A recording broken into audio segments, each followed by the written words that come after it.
In quantum physics, all possibilities exist in the present moment. But most people's brains are anticipating the future based on the past, and they're not present. So then it requires training and practicing finding the present moment and beginning to change their habits and their thoughts and their behaviors. Most people don't know this, but there's an invisible field of energy around your body. And when you react to someone or something, you draw from this invisible field and you turn it into chemistry. And the field around your body shrinks. And now you're more matter and less energy.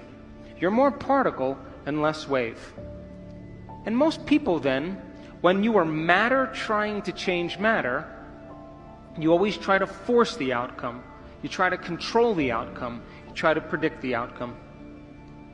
And people then get competitive, or they hold on, or they manipulate, or they cheat, or they steal, because that's the only way they can get what they want.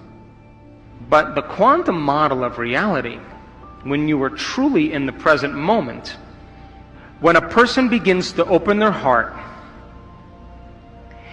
and they can begin to sustain an elevated emotion, they begin to broaden the magnetic field around their body to 9 meters wide. Now they're more energy than matter. They're more wave than particle. And they can exert better effects on reality. So then think of, when you open your heart, this is science, like dropping a pebble in water. You produce a ripple. If you drop a bigger stone, you produce a bigger ripple. If you're able to sustain that state, you keep dropping the same rock over and over again, and you broadcast a signature into the field. The emotion is the magnetic charge. Your intention, your thought, is the information that's carried on that wave. And when you combine a clear intention with an elevated emotion, you begin to produce an effect on matter. You see, the thoughts that you think are the electrical charge in the quantum field. The feelings that you emote are the magnetic charge in the quantum field. And how you think and how you feel broadcasts an electromagnetic signature that influences every single atom in your life. The thought sends the signal out, and the feeling draws the event back.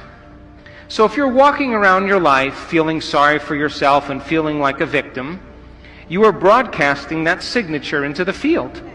And you will create more experiences to suffer. Because we are not punished for our sins. We are punished by our sins. And sin is an attitude. And sin is how you think and how you feel.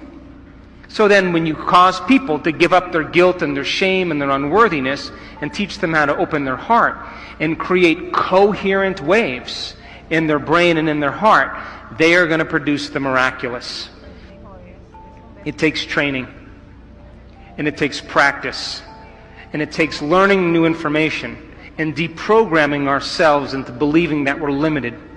But if you're living by the hormones of stress and you have no energy, no field, then you can't produce an effect on matter.